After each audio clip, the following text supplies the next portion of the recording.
قل أرأيتم إن أخذ الله سمعكم وأبصاركم وختم على قلوبكم من إله غير الله يأتيكم به انظر كيف نصرف الآيات ثم هم يصدفون۔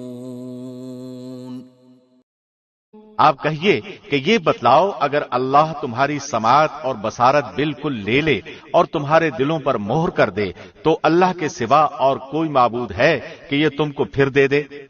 آپ دیکھیے تو ہم کس طرح دلائل کو مختلف انداز سے پیش کر رہے ہیں، پھر بھی یہ اعراض کرتے ہیں۔